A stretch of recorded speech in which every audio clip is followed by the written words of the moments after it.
You are listening to the Central Indiana Sports Report, episode 124.1, the boys basketball scoreboard for Thursday's results, and Friday's previews and predictions for Blackford, Delaware, Grant, Howard, Madison, Tipton, and Northern Hamilton counties.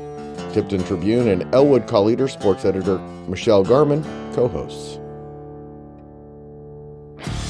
You're listening to the Central Indiana Sports Report with your host, Greg Mengelt. Good morning, good afternoon, or good evening, whenever you've chosen to listen to the Central Indiana Sports Report. We are ever so grateful. Today is December 20th, 2024.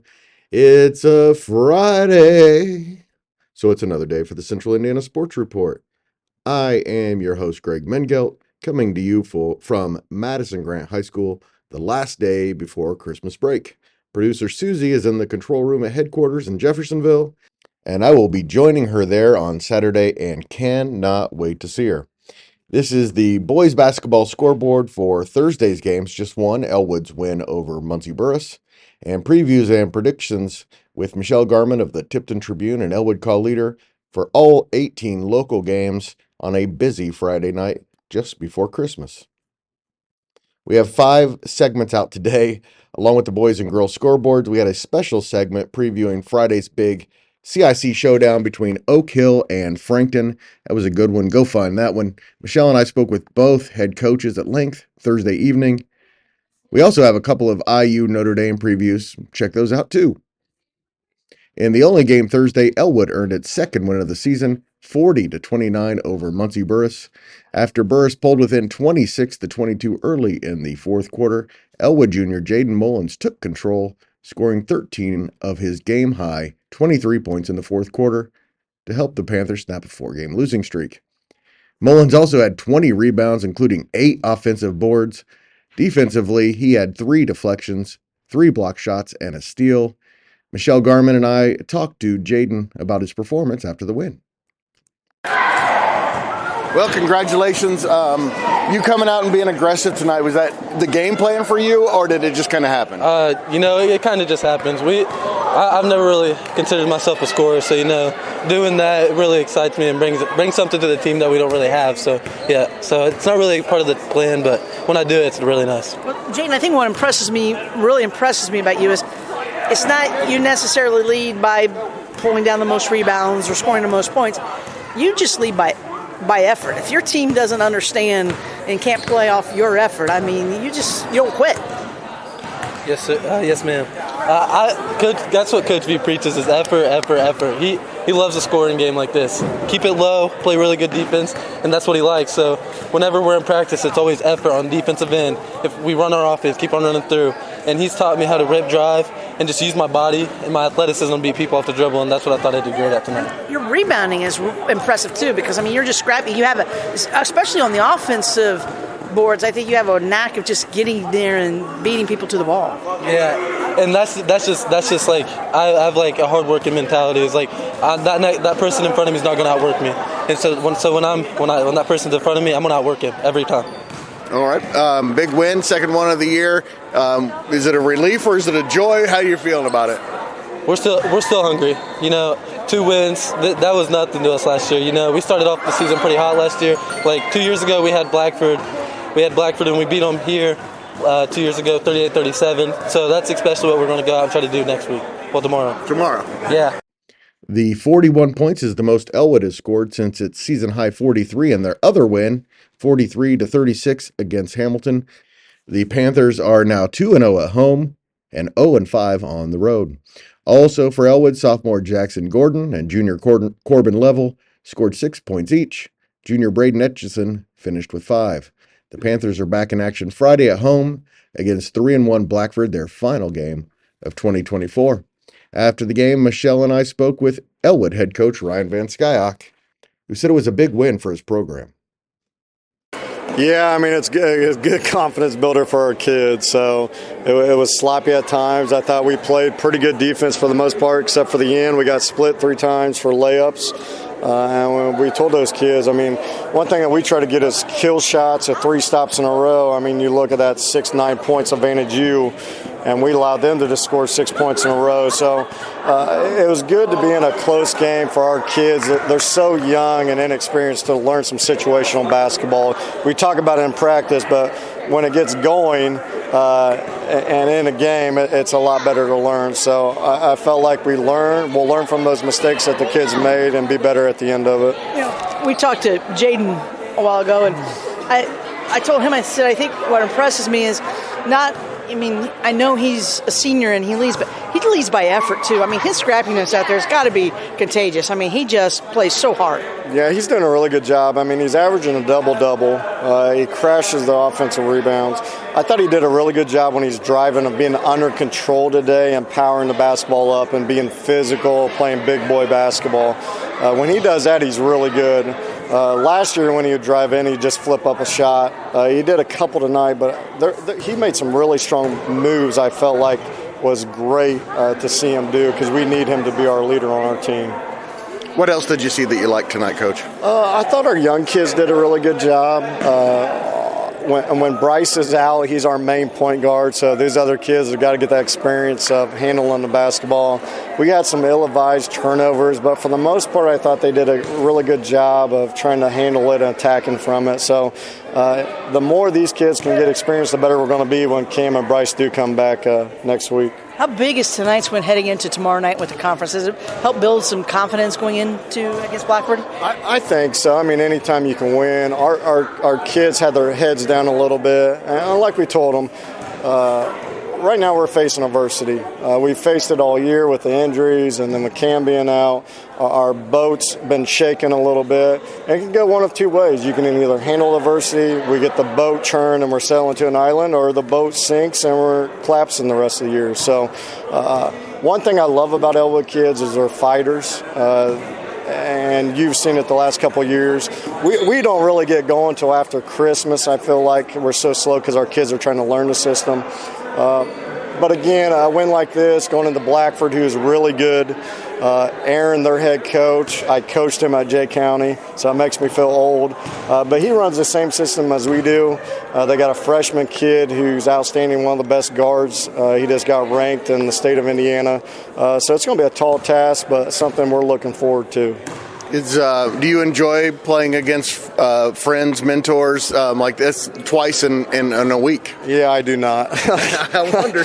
Yeah, I mean, it's just the good part of it is like when we played Bluffton last week, our kids got to understand and really look of like, this is how the system works when you work hard, you go hard at it, you are in a system for a long time.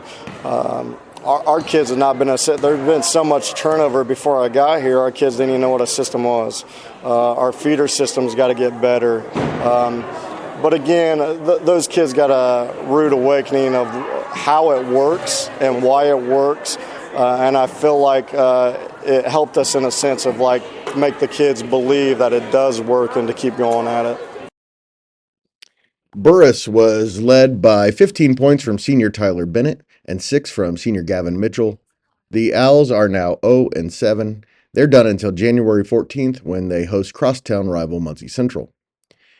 The Central Indiana Sports Report Boys Basketball Player of the Night is Elwood's Jaden Mullins. I believe the first male athlete to be Player of the Day in 2 different sports. He also did it in Week 1 in football. He had 23 points and 20 rebounds in the Panthers' 40-29 win over Burris. Now you know everything we know about Central Indiana basketball. Please stay tuned for Friday's previews and predictions with myself and Michelle Garmon.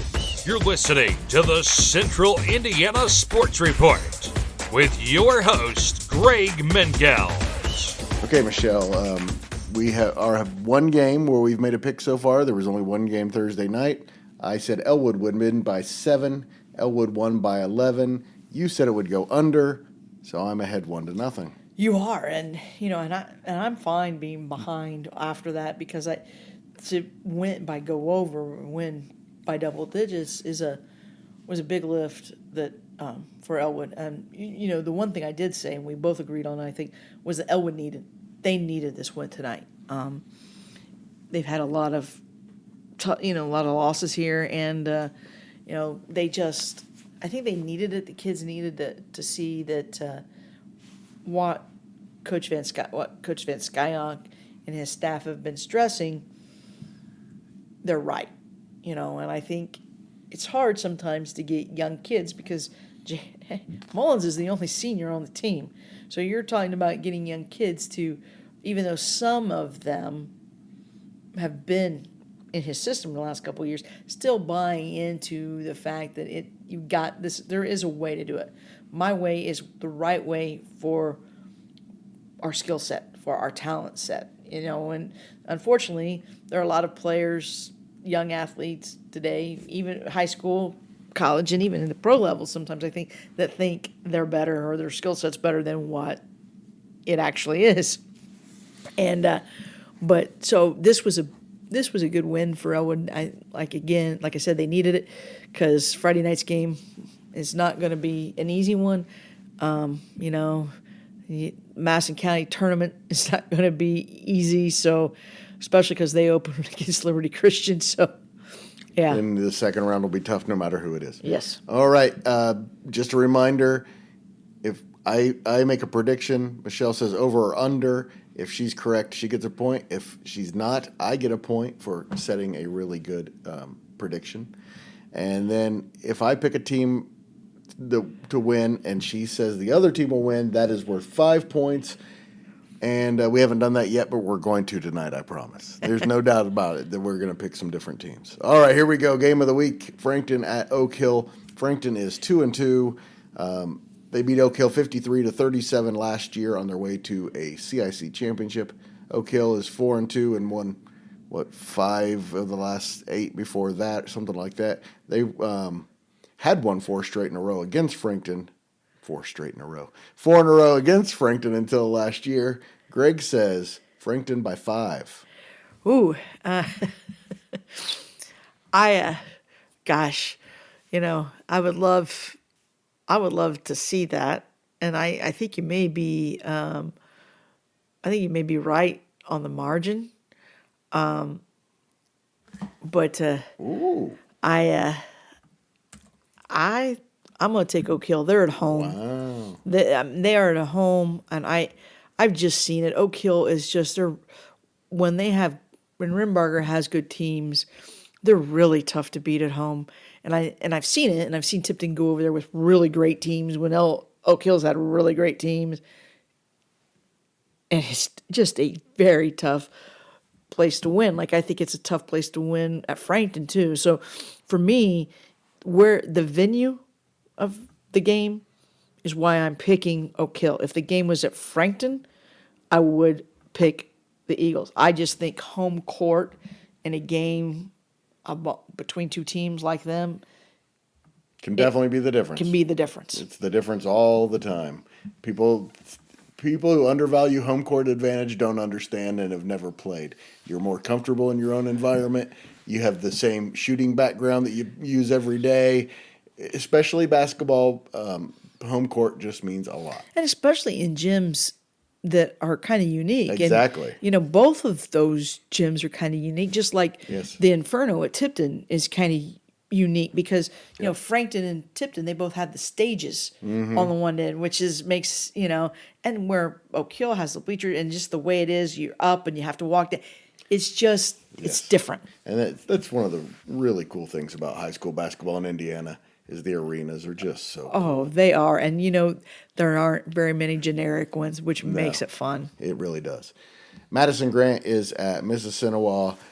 Madison Grant is 3-1. Their only loss was by 1 point to Lewis Cass on Saturday. Mississinawa is 1-3. Their only win was in overtime at Huntington North. But Greg says Mississinawa by 9. I'm gonna say over. I think Mississinawa at home. I think playing Oak Hill as well as they did will give them confidence against Madison Grant. And I think this will be the game. I guess we find out if the Argyles are contenders. Yeah. And I'm not gonna say pretenders. Right. But a non-contender, mid. A notch below in the CIC. But Mississinawa, again, they're at home. So I think you said 9. I think it'll be 10 to 12 or 15. My guess is that they are a notch below, but they have a lot of good athletes. They have a lot of kids who are good basketball players. As Coach Hendrickson said, not a lot of basketball first athletes, but this is going to be a good team. There's no doubt they're going to win more than 6 that they won last year. But you say over, and I could definitely see that happen. Yeah, because I think the freshman point guard, I think when you're a freshman and you're good, I think you tend to play better at home. Good big man. And a good big man, yes. Woods could really be huge. Big. Ike Almeida on defense will be a big deal. How he's able to play against Woods. I assume that he'll draw that assignment. All right, Eastbrook is at Alexandria. Eastbrook is 2-3, 1-1 in the CIC. They've won 2 of their last 3. Alexandria is 0-5 overall, 0-1 in the CIC. The 0-5 start is the first time they've been 0-5 since 2012. But I say it's going to end Alexandria by 1. Oh yeah, Liddick has done a nice job since coming over to from the girls to the boys. From the girls to the boys. Alexandria. It's not for Marty Carroll team to be 0-5. I'm going to guess it hasn't been too pleasant in practice the last couple of weeks. Yeah, I will go. You said Alexandria by 1. I'll say over. I think Alec will win, but I think the margin, they lost by 5 to Tri Central.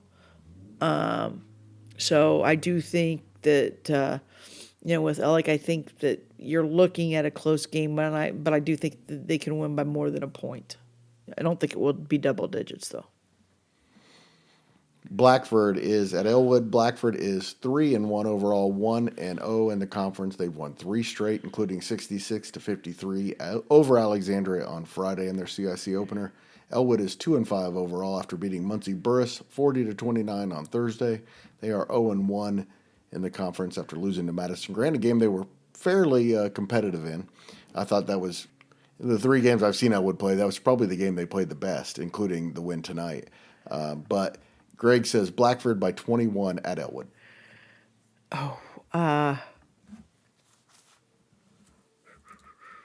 Hardcore homecoming. Play it over. She did the math in her head and came up with over. I came up with over. Sorry, Ryan, and to the Panthers, because I really think it's a good Blackford team. It is a good Blackford team. And, Elwood is, I think, getting the win tonight is huge going into tomorrow. But I just don't think that they're going to have. I mean, they still have trouble knocking. Such a hard time scoring. Yes. And without their point guard, they even have some issues with ball handling. And yes, and I just, because of that, I if you can't make shots, it's really hard. And and I think Blackford is. And Elwood still has 2 players out. Yes. And I think Blackford is, if you talk about a team in the CIC that I don't know that they'll win the conference. I think they're a notch below that, but I do think they'll have a say in who wins the conference. For sure. And is it possible that they're the best team? Probably not, but it's possible. Yeah. All right, let's the North Central Conference. Marion is at Kokomo in a big win. Of course, Kokomo is unbeaten and ranked 12th in the state. Marion is 4-1, 1-0 in the North Central Conference, the only team with a win in the NCC. The big win over Richmond last Friday. They are 3-0 on the road. Kokomo is 5-0. Their average score is 83-55. Hey, they haven't been challenged yet. Greg doesn't think they will be again. Kokomo by 13. Oh, wow. Over. I like what Coach Peckinpah and his staff have done.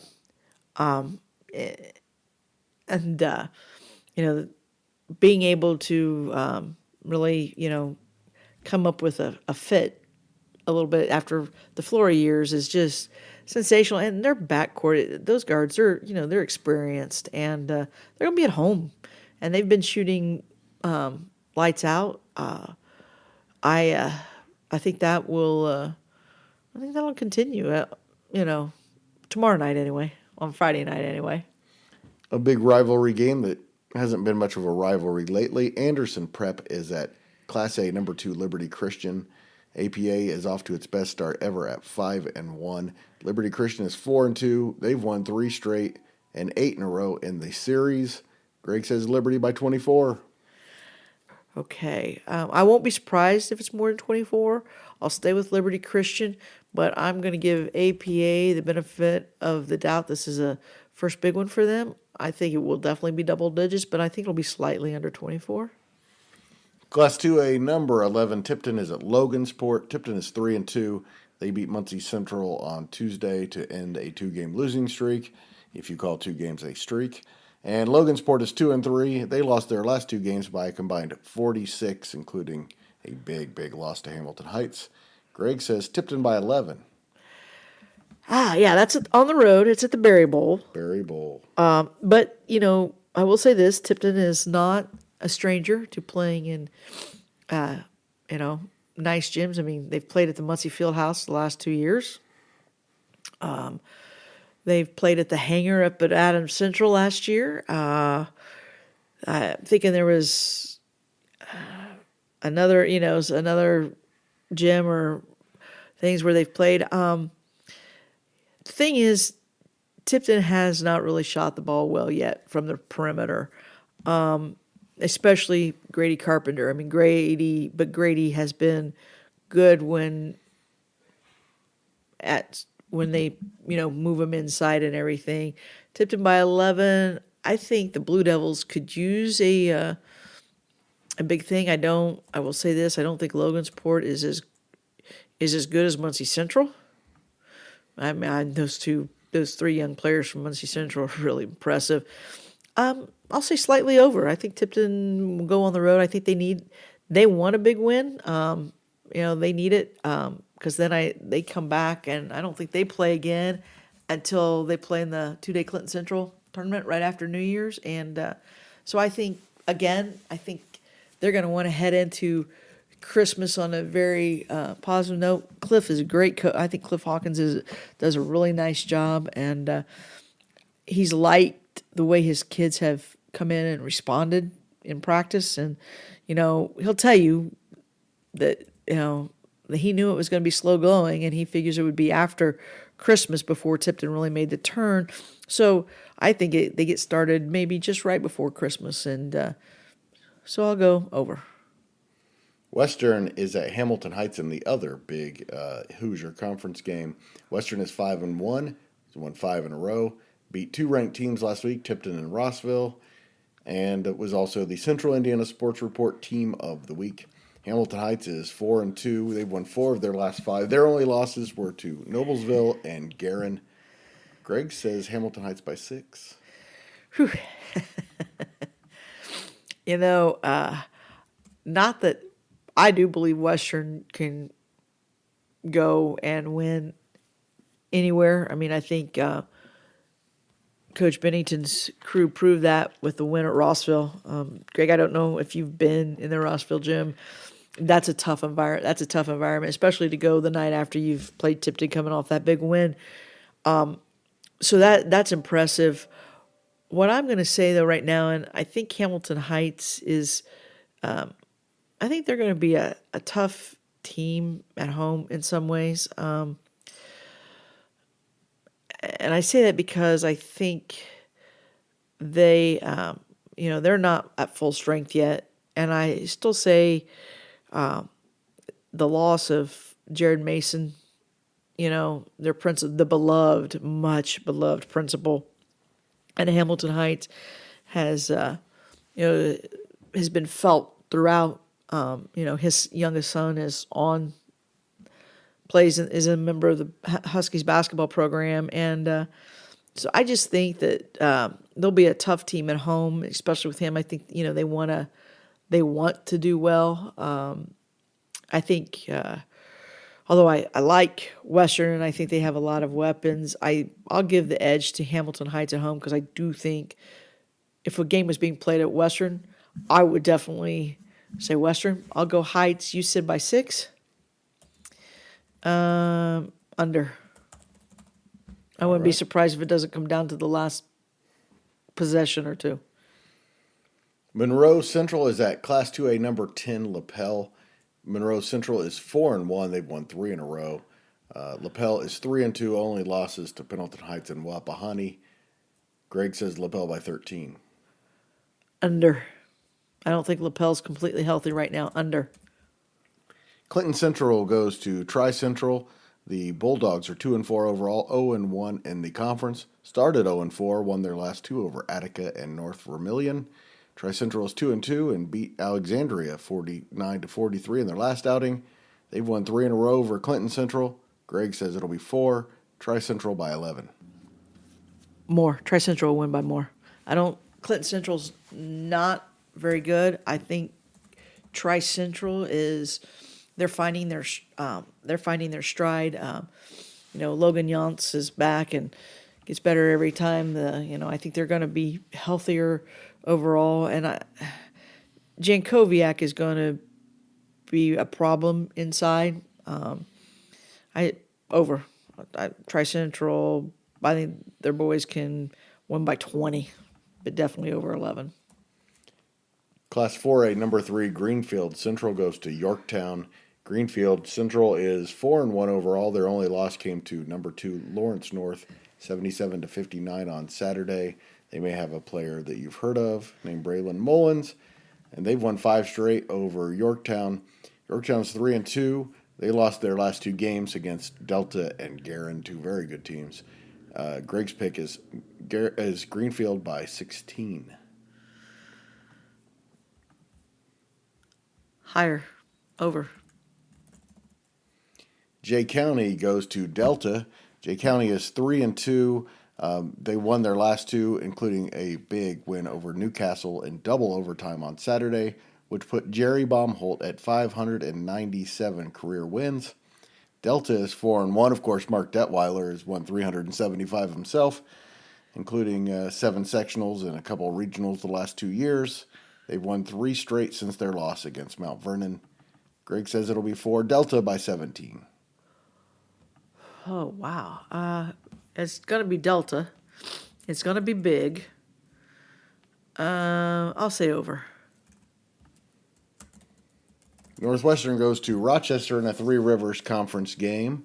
Northwestern is 3-2. They lost to 2A number 12 Taylor 45-36 on Friday, then beat Frankfort 72-48 on Saturday.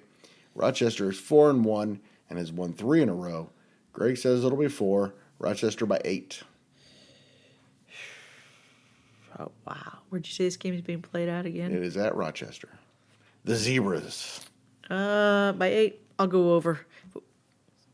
I will go over. I say that because of the amount of points that Northwestern gave up to a very poor Frankfurt team. So, all right. By the way, shout out to Tracy Beeman, who was a graduate of Rochester High School. And don't get me wrong, because I think Jim Gish has done a wonderful job at Northwestern, and it could be under.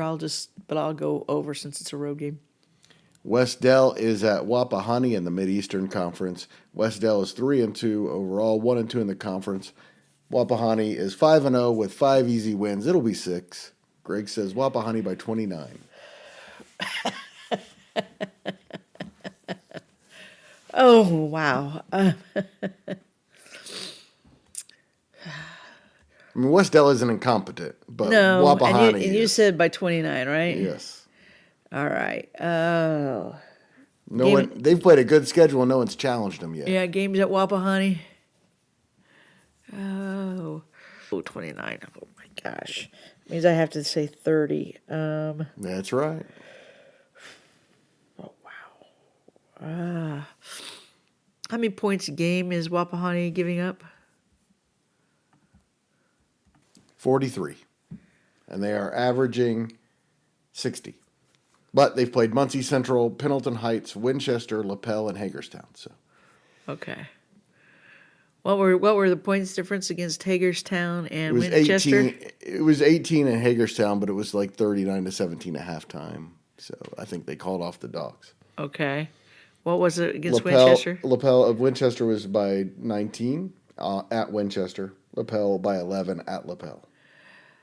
Pendleton by 11. Muncie Central I'll, by I'll 24. I'll go over. Blue River is at Daleville. Blue River Valley is 1-4 overall, 1-1 in the conference. They won their first game of the season in overtime over Cowan, which was also winless coming into the game. Daleville's 0-4 overall, 0-3 in the conference. They beat Blue River 63-46 at home last year. Greg says Daleville by 7. Get their first win. Yeah, I think Delville will get their first win. The game again, where is that again? I'm so sorry. It's at Daleville. It's at Delville. You said 7. All right, I think Delville will get their first win, and I'll go over. I think it could be 8-10. And our final game is 0-5 Cowan. Just mentioned them. They are 0-5 after losing a double overtime game against Blue River Valley. Tri is 4-1. Has won 3 in a row. They've won 3 in a row over Cowan. Final pick, Greg says Tri by 19. I'm going to say under, and it's only because I've said over for so many times. We don't know much about Cowan yet. No. That's one team that we have not spent much time looking into, but we will. They are one of our teams, and we love them. All right. Thanks so much, Michelle, for spending another night podcasting. Actually, we met at the Elwood basketball game. We did. And, did some podcasting. So, Thank you so much, as always, to Michelle. And thanks to you for listening. Please go right now and like, subscribe, or follow us at SoundCloud, Spotify, Amazon Music, Apple Podcasts, or YouTube so you don't miss a single segment. And do us a huge favor and tell a friend. We'll be eternally grateful.